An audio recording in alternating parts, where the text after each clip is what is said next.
Afternoon, ladies and gentlemen of the jury. Apologies, force of habit. I hope you're all keeping well. Um, Welcome back to another episode of the body language series. So just to get this one out of the blocks right from the get go, just in case there was a misunderstanding, I didn't go into too much detail in terms of the breakdown, but this isn't a look at Andrew himself. This is something that I was sent about Andrew discussing the concept of body language. But if he's in the video, then we'll pull apart some of that as well. And I confess, when I put the kind of the post, whatever it's called, through Restream out about 20 past 6 or maybe 25 minutes ago, I got a few messages in straight away about, oh, so you're having a look at Andrew Tate, and I knew of the name, and I knew he was a very controversial fella.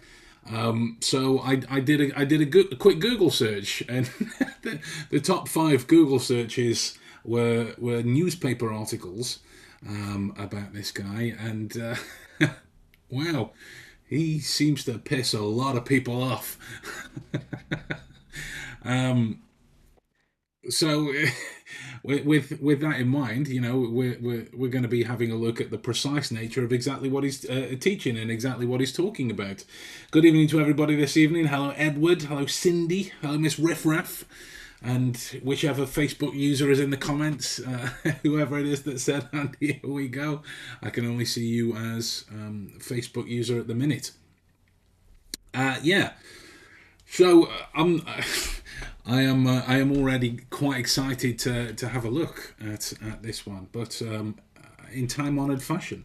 If this is your first time to the channel, let me introduce myself. My name is Ben Cardle, and I am the author of the best-selling book, The Monographs, which details the real-world skills and application for the skill set of Sherlock Holmes, how to train them and how to develop them and how to utilize them in all walks of life. And I now spend my days teaching people from all around the world how to do this for the protection of themselves and those around them. So if that sounds like anything that you'd be interested in, then please do consider subscribing. And if it doesn't, then just enjoy the video and we'll get on with things.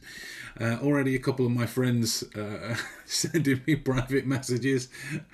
I'm sure Andrew wouldn't like what they're saying, but about that I look a little bit like him with the bald head and the beard.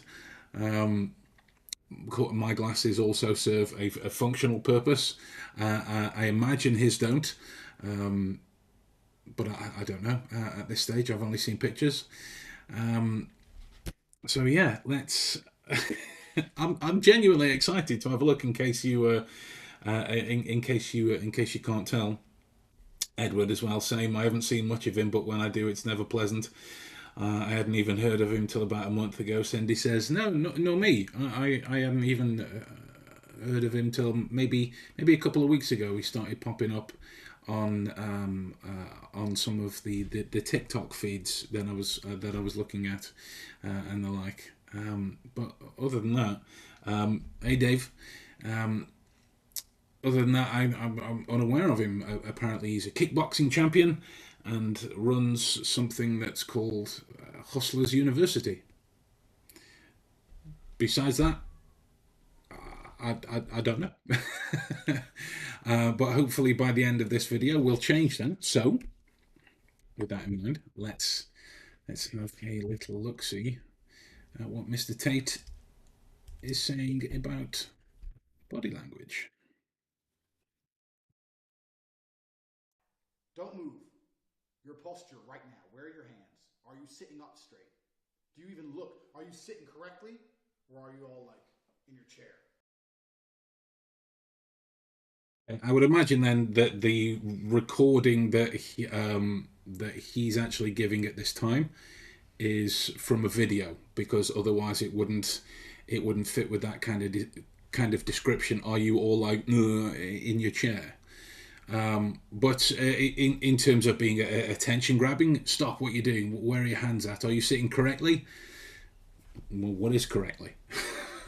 First of all, that's my first question. Hopefully, you'll go into that in a second. But escape the matrix, conquer, hustle, hustle. Yeah, it's not exactly screaming authenticity from the moment. And if you notice from the car design in the background, I think it said Tate, so it might be his. What do we think? Does that say Tate? So is he on a car lot as well, or are they just all of his cars?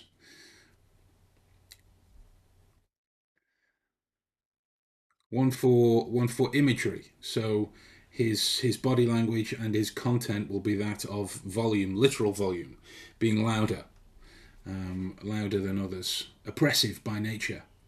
So he will favour oppression in body language and verbal content, not necessarily in terms of action, but in terms of verbal content of what he's saying about oppression rather than anything actually authentic or informative. Not that there might not be information at all, but the focus would be on volume and oppression, as is dictated by the knight in the background, the chess piece.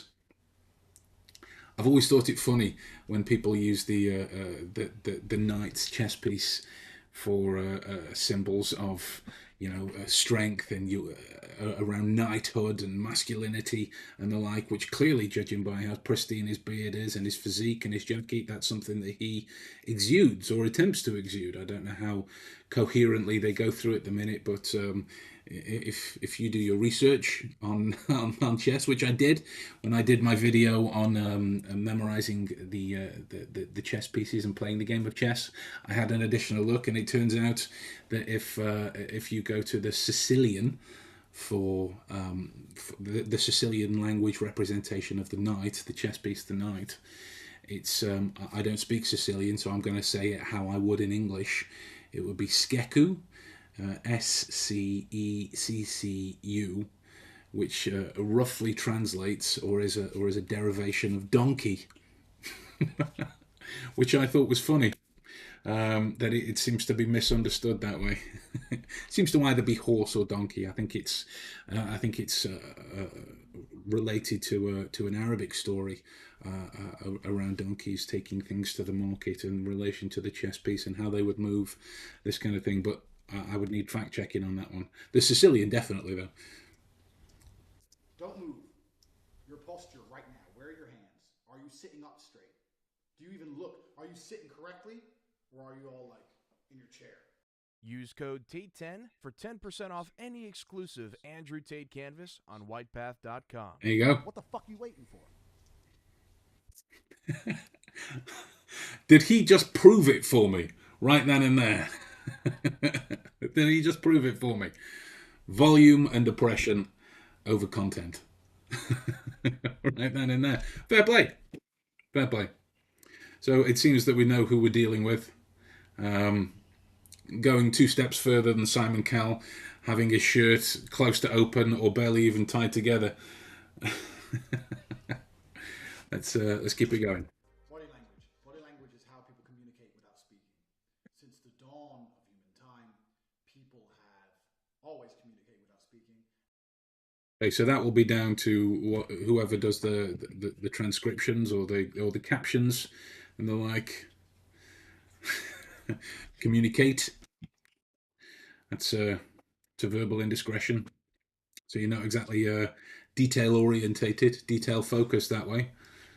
Whoever it is that puts this type of stuff together, I would imagine with Andrew being as successful as what he is, that he has somebody else to do that. So it would ultimately mean that he doesn't review this kind of material, these kinds of videos. He will give his discussion, and you're told to go away and rip the sound. So that can provide further information deductively in terms of the way the courses would be run. And a man's role. Okay, we're starting to see the USP. And a man's role, and I'm assuming you're a man because I doubt a female would have bought this. A man's role is very, very specific in his body language. In this course, you're going to see a video where I kind of do an overview on body language, and I basically say, be combative. Be combative. Okay, well, combative is ambiguous at this stage, but if you look at his position as well at this moment, if you look at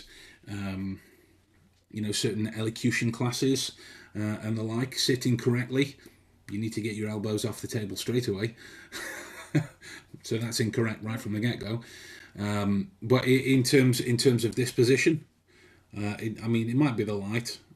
It looks like he's holding something. It doesn't matter, but this kind of position is very direct, so he will talk a lot with his hands, and if we are following that kind of line straight through for understanding how he would move and how he would act, he will punctuate the things that he's saying. There will be a lot of focus on gestural timing because it's very important for him in this way, in terms of where he believes it should come from, right? If you're going to favor volume over the directness of your point, making sure it is as sharp as it needs to be in order to come across, you want to make sure that you're making your point heard. However, you do that in your own idiosyncratic way.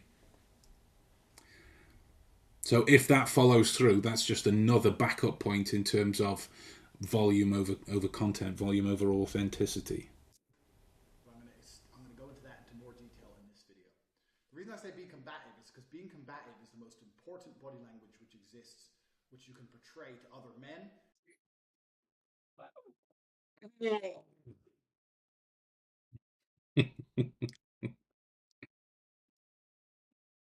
No, it isn't. No, it isn't. Very particular men. Very particular men.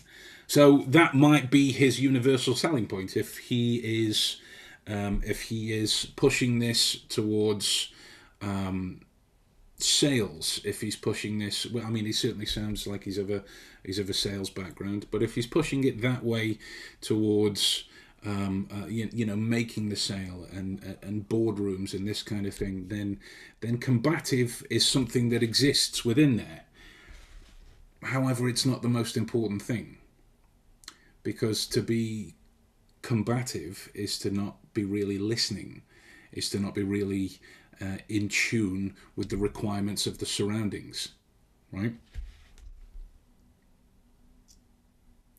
Well, he's a fighter. Think of it in Bruce Lee terms. When the opponent expand, I contract, and when he contract, I expand, and when the time is right, I do not hit.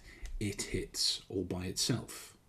To just be combative the whole time is a misnomer when it comes to body language. Is a misnomer.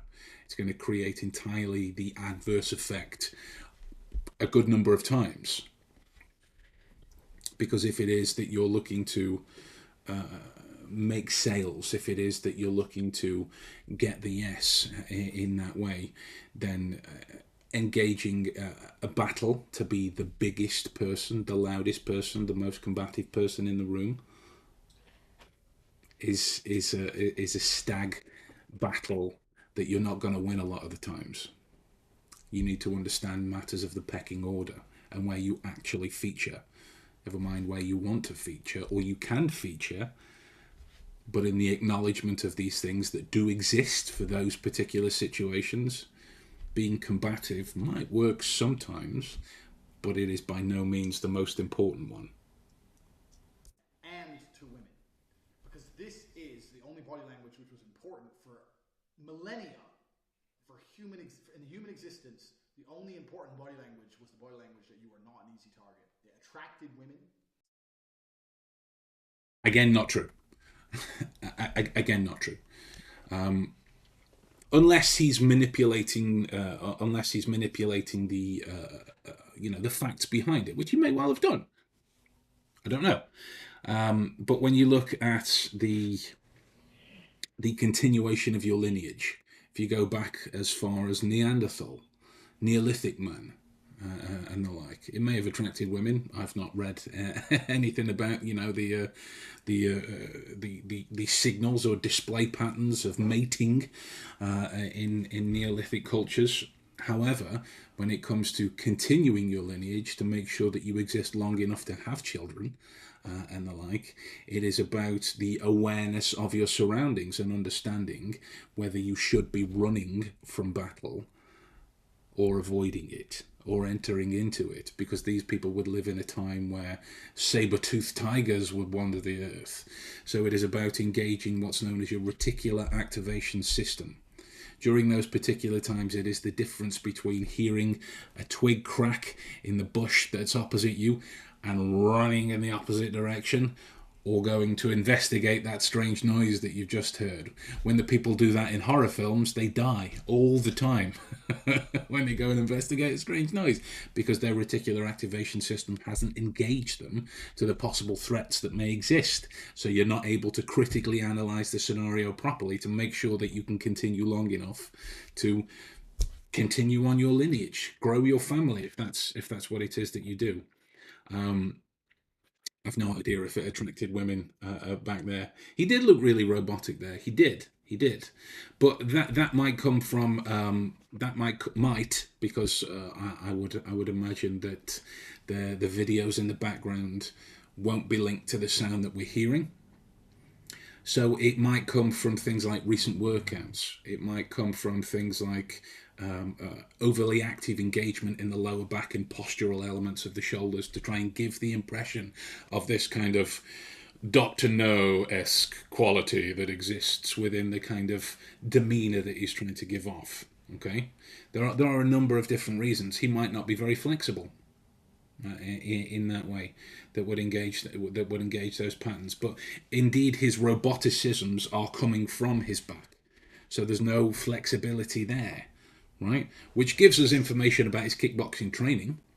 Yes, kickboxers are fast, devastating, powerful in the right settings, but in terms of their flexibility and speed, they are lacking when compared to other Chinese styles, for example. If you look at even down to something as robust as capoeira, not really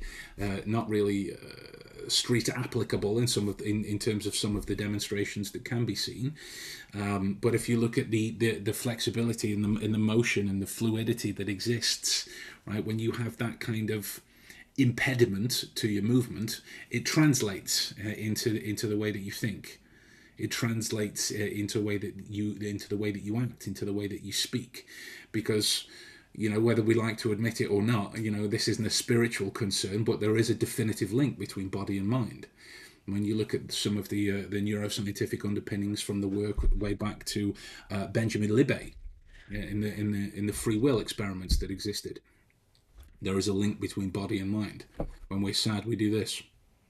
When we're happy, we do this, and it's matched in terms of our movements. Anger is normally tense, and this strength is a projection of that. Right? So we can get a little bit of an understanding as to his behavioural makeup.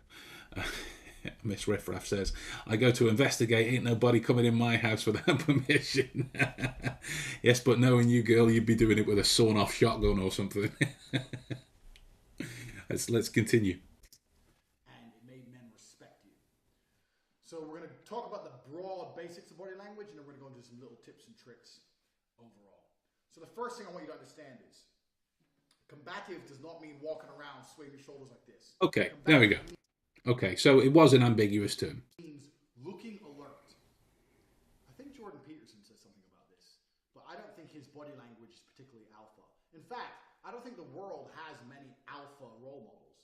If you name the right-wing role models like Milo and Jordan Peterson, all these people are just weirdos. Right, that's a positional concern, right? If you were looking right the way across the board in terms of alpha dominance, in that way, what you consider an alpha isn't necessarily the same to other people. If we go back to Bruce Lee again, right? Let's try and speak this man's language. Bruce Lee would say that we could have a suit made from the same materials, but it would be of different sizes and fit us in different ways. In this understanding of one's positional influence relative to how you're talking about in that way, right? So if you're going to cite somebody like Jordan Peterson, rightly or wrongly, he's one of the intellectual alphas that exist. You might not agree with some of his personal views, fair enough, but rightly or wrongly, he's an intellectual alpha, which is entirely opposite to the way that this is trying to be pushed forward here. Okay, so he's I mean, if he does cite alphas, it will be alphas in terms of strength, and alphas in terms of success, alphas in terms of the hustle, in that way, relative to his position. That's how we know that his perception of this kind of thing isn't as open as it needs to be to fully comprehend what body language is. I don't really like the term body language anyway, but there we are. None of them are particularly overtly alpha, besides Trump himself. But Trump is a great guy to study body language wise. You want a body language lesson? Watch Trump. He doesn't play games.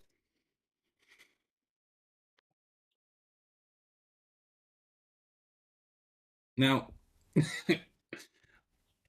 unless, of course, he is, as in this guy is a phenomenal actor, and this is just a gigantic trick that he's playing on people.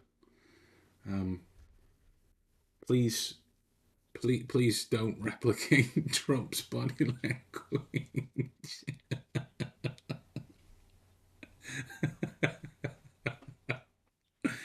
Oh dear, please don't. But in terms of understanding a position, right? This is somebody who has comprehended Trump's hustle, right? Trump has got a lot of hustle with his buildings and casinos and vodka and meat and everything else that failed. That absolutely failed. And in terms of his projection, he wasn't combative, he was aggressive, and the like, using the position of president at the time to allow questions that fit with something that he wanted to say and shut people down and hurl insults and the like this way around. Constantly looking in terms of his disfluencies, his verbal fillers, and the like. The man was awash and had zero confidence towards the end in terms of what he was saying. It was all a self-esteem overcorrection. Anyway, you have to look combative. So to look combative, it's basic things. It means be ready for a fight. That does not mean project aggression. It means be ready for a fight. So if That's true, right? If you're ready for a fight, you're not projecting aggression. If you're ready for a fight, you are accepting of the responsibility that it could occur, which is anything from this to this, right? That is the accepting of the moments that could occur. But if you are going into a situation with a preparation for some kind of a fight, then you're walking into a situation like this with fingers in your ears. And unless you hold all the cards in that scenario, you're going to fail 9 times out of 10 because there's information that you don't have that you would need in order to successfully reach mutually beneficial goals. you were walking down the road, are you more ready for a fight with your hands in your pockets or your hands outside of your pockets? If you're training properly, the answer should be I'm prepared both times. If you're training properly. Are you more ready for a fight if you're staring at your phone with your head down or with your head up? That's a valid point. But it shouldn't be about preparedness for a fight. It should be about awareness in that stage. Are you more aware of your surroundings with your head down in your phone than you are sitting up? But you're taking the two examples out of context, because you can't be sat in a meeting of sorts where you use your combative body language like this on your phone. Anyway, so the two has no referential quality there in terms of this position versus this position, right? With your shoulders back, with your posture correct. What I'm going to teach you in this course is not just going to be do this, do this, do this. It's how Good. to think about body language. Good. You're overtly aware of how you're acting. You need to be aware of how you act. So you need. Valid. That is valid. You need to be aware of how you act. You do. Which, when you reflect on what is being projected on the videos, he would need more awareness of what's coming across. The volume over content, the volume over legitimacy, the volume over thinking things through. It's the classic nature of being in an argument, right? A good while ago, I worked in a call center, and amongst the first couple of days, they would warn you that there are going to be people on the phone who are shouting abuse and yada yada yada because they're having this, that, and the other go wrong. And my response was, well, just because you say it louder doesn't make you right. Which would completely detract from this position whatsoever. Just because you say it louder in a situation doesn't mean I'm going to focus on the facts of the matter any less. Which is what you think about of someone who is an oppressor. They try and engage the emotional side so you don't critically reason a situation. You need to have a correct posture. You need to sit up. Chasing that A and want to save time? Grammarly makes editing one click simpler. Straight. Sit properly. Very true. Hands out of your pockets. You need to look where you're going. In a meeting, absolutely. Absolutely. Although, if you've got to the position where you're taking these kinds of meetings and your hands are in your pockets and they've been in your pockets whilst you've scaled the ladder, you could argue one of two situations. Either this is a company that's not really going anywhere because they don't pay attention to this kind of detail, or that it is a company that allows for that kind of thing. In which case, they would encourage the reflection of yourself and the individual projections that you have. Dr. Johnson, despite his personal flaws, logical fallacies, etc., I admire his drive and believe him to be intelligent. He is blinded and stifled by narcissism. I can't say I disagree with any of that. His drive is admirable, and he seems to be very on a niche basis intelligent, but there is an utter blinding of narcissism, an utter blinding. So I don't disagree with that at all. Going and not look down, not be distracted, not look like a victim. This is extremely important when projecting to men, and it's also important when projecting to women. So we're going to go in that in detail in this course. What is a victim? It's a buzzword in this particular scenario. It's a buzzword. When you look when you look at let me find it. I think it was a Gray Steiner study. It was in 1981. It was a study into victim selection, victim profiling from the criminal perspective, in terms of how most criminals would assess this. That's usually where victims, as a utilitarian word, comes into play. To be a victim in sales is much more of an emotive concept, is much more of a buzzword. So you get much more of an insight into his position. It's very black and white, this and that, my way, highway.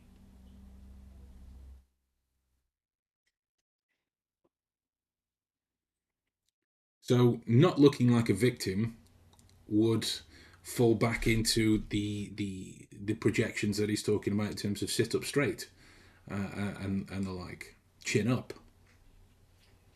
Valuable advice. But if you're not doing that naturally as part of authentic engagement with other people and authentic engagement with topics of conversation, then there are deeper concerns that you must be addressing before you even get into the meeting anyway.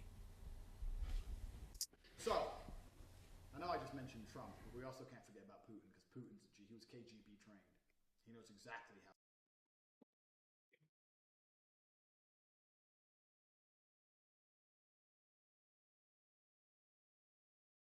So he's referenced Trump and Putin. He knows exactly how to act. I'm dangerously getting close to rescinding my agreement into the intelligence factor. That's not an intelligent play. That's not an intelligent move to make at all, because you're entirely giving away your position. You're entirely giving away your ideologies in terms of what you attribute to be successful, what you attribute to be a boss-like quality in that way. No, it didn't age well. When is this from? I'll probably have a look in the description afterwards. I'm getting dangerously close to just turning this off. So when someone's talking to him and he wants to make it clear he doesn't give a what they say, he will, for example, lean back in his chair. So Putin will sit there and you'll start talking to him and he'll sit.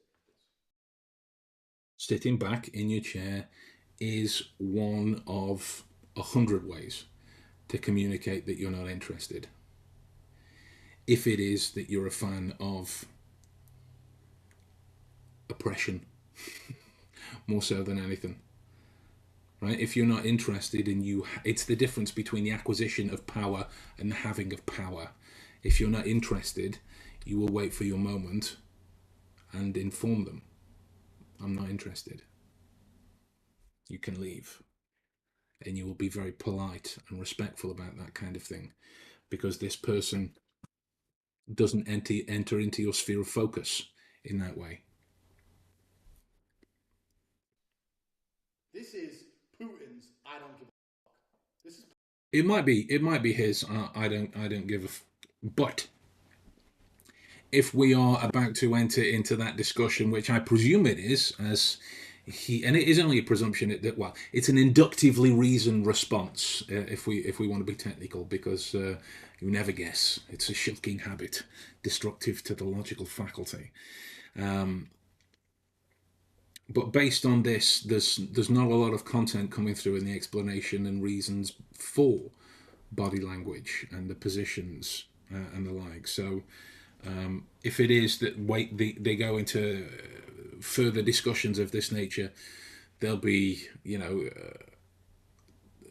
arms folded means you're withdrawn. There'll be clenching a fist means you're angry. There'll be loss of focus means a disengagement from the conversation. These types of tried and tested this means this approach that you get on YouTube when it comes to body language and the like. Putin's I'm not listening. Many traditional body language courses will teach you, if you cross your arms, you're not receptive. This is true. No, it isn't. No, it isn't. This shows you're not open, you're not receptive, you're crossing your arms, etc. But there's much more subtle moves, like leaning back in your chair. So he's got a service doing these captions for him then. So it's automated. Nobody reviewing them. Speaks to attention of detail, no? Leaning back in your chair is a great one. I use it all the time. Someone will sit there, they'll start talking to me. If I don't like what they have to say, I'll lean back. There it is. If I don't like what they have to say, I'll lean back. Deeply, deeply communicative of ego. Deeply communicative of I'm not listening any further. Right? So you've got to account for those options where you as a person may have misunderstood something. Right? So if you are of an inquisitive mind, you will ask questions further to the point. which will be matched with leaning in. If you are retreating into the, well, you've got to reach me now approach, that is the intent to put you at the top of the chain, at the top of the hierarchy, which, from how he's discussing, that's very much how he lives his life. And, you know, fair play to him. If it's working for him, go for it. But in terms of this content that he's talking about, body language, it's entirely wrong. It's entirely wrong. So you are in this way communicating. I'm putting my fingers in my ears. Just a general question: why is Andrew Tate so popular in the last couple of weeks? Prior, I hadn't heard anything about him. Neither had we, Dr. Johnson. Neither had we. If you care to go back to the start of the video when it's actually the whole live part's finished, then we mentioned ourselves. There was a couple of us towards the start, me, Cindy, and a couple of others. We'd not come across him either, so that would take some additional research to try and answer that question from my side, at least anyway, because I've got no other information to strike out at that. I can posit a hypothesis, if it is that he's preaching a lot of toxic masculinity and these types of traits, then that's going to rub a lot of the gender discussions up the wrong way, in terms of the feminist debates and you know, the what is a woman debates and all of these kinds of things. So popularity doesn't necessarily mean positivity; it just means traction at this particular stage. So that would be something I would hypothesize. I would hypothesize there, but nothing more than that, because I've got no other information to base that on. I'll still look at them. I'll lean back in my chair, but I'll look directly at them, and they'll know I've upset him somehow. So I'll make that clear. So we're going to go over a few things. The first thing we're going to talk about is being trusted and listened to. Just a genius. So like all my other videos, I'm just going to be talking. Bang, information's just going to be coming at you. You need to sit there, slow it down, watch it over and over again, decipher it, and put some things in action. Because I guarantee there's a lot you're doing wrong already. Which means he's not a teacher. which is what you want from somebody giving a course. I'm just gonna throw a buttload of information at you, and you've got to decipher it and figure out what you're doing wrong. You're not a teacher, then, are you? There's a very good book that was given to me by one of my friends. I virtually name dropped him there, in one of the very popular acronyms on instructional design, and it's called Telling Ain't Training. The author escapes me, but if you Google Telling Ain't Training, you'll get a great deal of understanding in terms of what it takes to actually communicate teachable information to help others walk away with knowledge. And it isn't, here is details, now go do something with it. That's not what it is. Right now, don't move. Your posture right now. Where are your hands? Are you sitting up straight? I am. Even look. Are you sitting correctly? What is that? I've asked you that twice. Oh, that's a recording from the start. Fair enough. So the first things we're talking about is how to be listened to and trustworthy. What I'm doing with my hands is I'm picking a very annoying bit of my nail at the side that just won't go away, and I am. It's taking up a good deal of my focus at this stage. But luckily for you, Andrew, I train in sharing my focus directly between many things. I have been to court 6 times, and every time I've won. Good for you. I've never used a lawyer. I've represented myself. What's that saying? He who represents himself has only a fool for a client. It's a legal catchphrase. I would need correcting on that because I'm not entirely sure what it is. I've been to court 6 times and I've walked. Now, if we were going to be statement analysis, about that detail. That's a verbal leak towards the relationship towards the acknowledgement of guilt, right? If you go to court and you walk,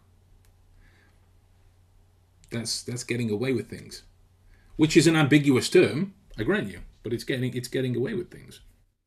And the reason for that is because I speak very clearly, very precisely. Fair enough. I think it's a great idea. House sitters get somewhere to stay, and we, the house owners, get someone to. And I know exactly how to use the human language. But secondly is my body language. No, you don't. So sometimes in court, you need to look believable. You need to look innocent. Please explain that more. Because saying you need to look believable and you need to look innocent, that's not exactly linking very well towards authenticity and the like. It's not. And even coming after I know how to use the English language.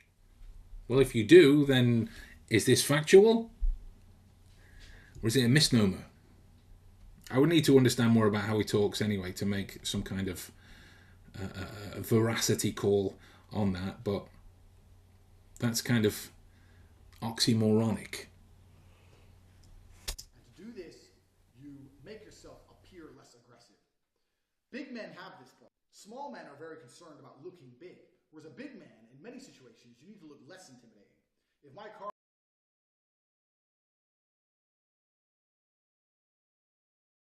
No, I'm gonna see if he qualifies that. and I want to knock on someone's door to use the phone, I know that's super old school, and I know that's how people get murdered in every single movie. That's just an example. There. If I knock on a door, people don't answer the door to me. When me and Tristan knock on doors, they look outside and go, "What? Two 6'5" dudes." He's not 6'5". He's not. If you go back to the clip of him and his brother on the private plane, he's not 6'5". 6'2", 6'3", maybe, but he's not 6'5". No chick is opening that door. Me and my brother used to have a job where we used to do door-to-door sales a long time ago, and we had to quit the job because no one would answer the door to us. Just fucking these two massive guys, we were like, "What the f-?" No one answered out the window. What? Can I? That's probably the most truthful thing that he said so far. Right, and I've got experience of this. I'll give you an example. I recently went to a fancy dress party. Well, it wasn't recently actually. How long ago was it, love? Gary's party. April, yeah, a few months ago now. A few months ago. So at the party, I'd gone as John McClane. So I got my little bag of detonators on. I got a bloodied vest, a bloodied towel wrapped around my foot, and as it transpires, me and my wife were the only ones that are dressed up there. But anyway, that's by the by. So it gets towards the end of the night, and a group of my friends who I hadn't met before, they pointed out that I was dressed as John McClane, and my wife was nearby, and this I forget his exact words, but he was saying, "Oh, that's John McClane, that's so cool. Can I go over and talk to him?" And my wife was like, "You what? Can you go over and talk? Yeah, is it okay to go over and talk to him?" Asking permission to come over and talk to me. Now I'm a big person, but I'm not tall by any stretch of the. I'm barely 6 foot, maybe 6 foot dead. But so that as a perception is something that exists in that way. Can I sell you? Nah, get the fuck away from my house. So you have to try and change your body language to appear less aggressive. So we'd actively slunk or hold a clipboard or something to just make yourself seem smaller. So when I was in court and they were accusing me of things I didn't do, but even though I was innocent, of course, you have to look. Of course. So you don't look innocent by looking aggressive. You look innocent by looking smaller. Okay. Right. So there is some ambiguity there to what he was saying. In terms, I mean, we saw it all the time with the Amber and Johnny case. In terms of when you're on the stand, there needs to be a authenticity that is complete in terms of what you were saying, right? So there was the discussion that that Amber didn't look like a victim, and the fake crying and the tears and all of this kind of thing, which is scrutinised and held against her. And Johnny's, his manners and his portrayal of being very softly spoken and hard done to, matched with his words, and it was held in favour of him, right? In terms of this authenticity. So when you are acknowledging that as something that goes on, you're acknowledging that it is a manipulative tactic that you are aware of in that way. So it could be investigated further for some kind of duplicitous nature. The action of using that manipulation tactic in the way. I've no idea what went on in the court. It's a few sentences on here, but in terms of the point that he's been making in a roundabout way, that's pretty much what it is. Right? If you're innocent and you're coming across like an arsehole, you're going to be penalised in that way. So it's not about looking guilty or innocent in that way. So I would say that this has more to do with his capabilities in using language, which holds previous things that he said into more focus than it does that whatever else went on in his court proceedings, because I've no idea what went on there. But it paints the things that he said previously about his capabilities as being iffy. Seem smaller. You add in stammering to your language. So I never say and ever. I'm like, yeah, well, I don't think it's fair. And you almost, in many ways, see yourself appear less intelligent. Not less intelligent in a stupid, contradicting one of his previous idols in Trump. Frequent use of those utterances. He's dumb, he did it way. In a very I couldn't hurt anyone. Women are experts at this. Women do this the best. Watch a female get pulled over by the police. Watch her just start going, Oh, Andrew, who hurt you? Who hurt you? Oh, really? Playing stupid is a great way to play innocent. And it's very, very effective. What you'll find in body language, sometimes the biggest results is when you can juxtapose them against each other. So while I was in court, Book local jobs with Google's local services ads. they'd ask me questions. Like, oh no, I don't even really know how that works, to be honest. I don't really know.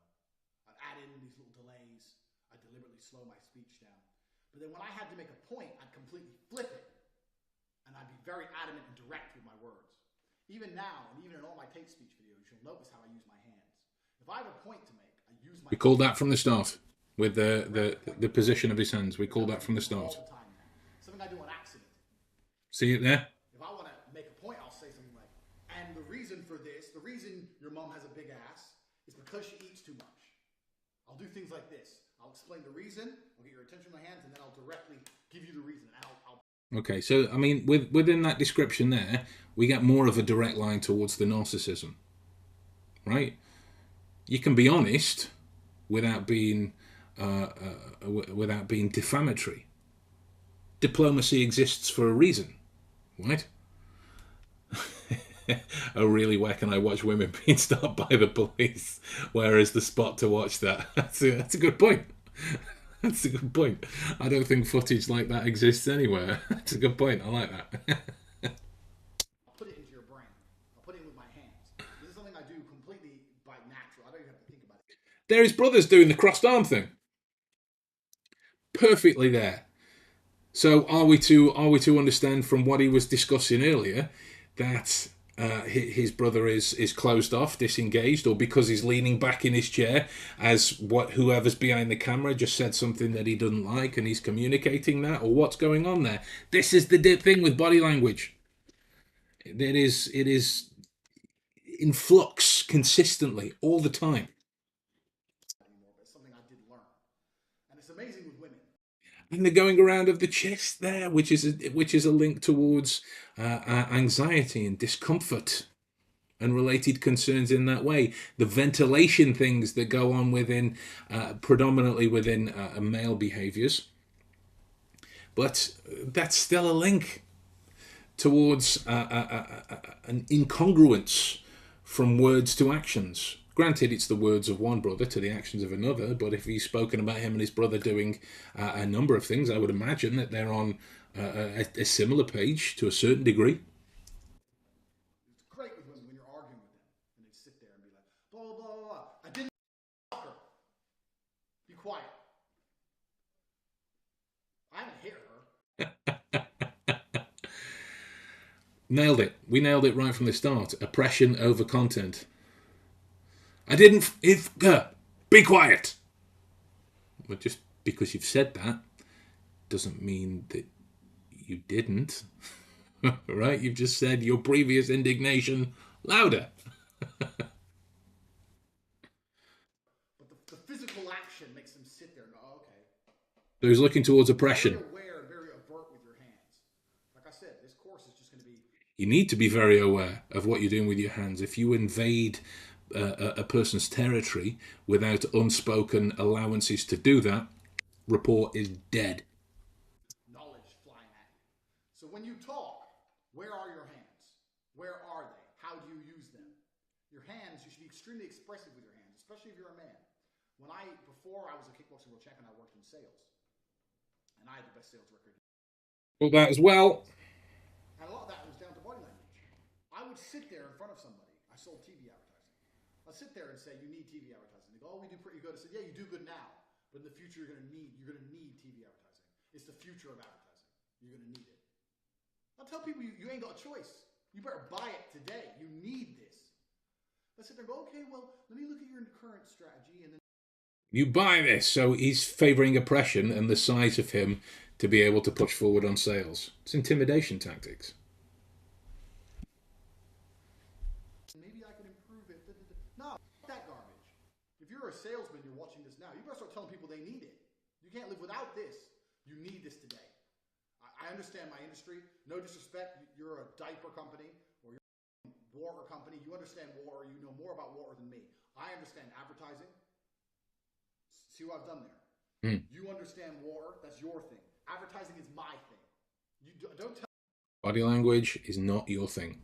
me about your advertising strategy because I don't care. Advertising is Don't tell me about your information because I don't fucking care. my thing. This is how we learn, people. We need to watch and learn from others to find out mistakes and misinformation and continual research. If I hadn't watched this, I wouldn't have known that I can ignore him now. It's mine. I own it. And if I say you need something, you better buy it. So you understand water? Water is your industry. Advertising is my industry. I've been in this industry for a long time. And I'm telling you, with your current strategy, you're having success now, but you won't have success in the future. And you're going to need a different form of advertising. That's exactly how I'd be. People be sitting there going, oh, okay, sigh. So you have to be very, very careful with your hands and how you use things. I am very good. Did you really just have a giant knife, machete sword looking thing?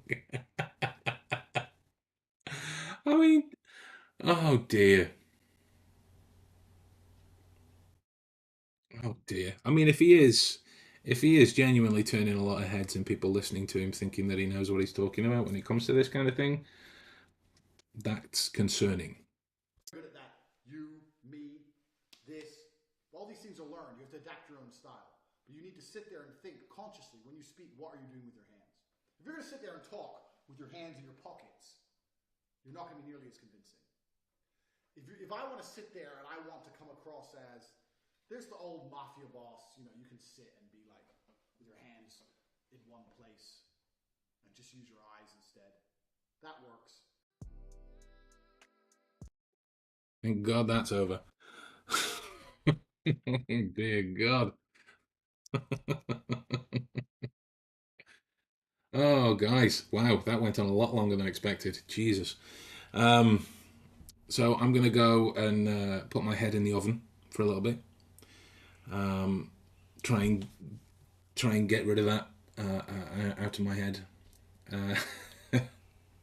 If you stuck around from the start, then God bless you. Maybe you need a cool stiff drink or something like that.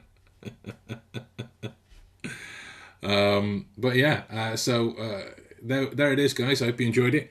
Hope you got something out of it at least. I would say thank you to whoever sent me the link, but I'm not grateful. So there we go. And I'll talk to you soon. Take care, guys. See you later.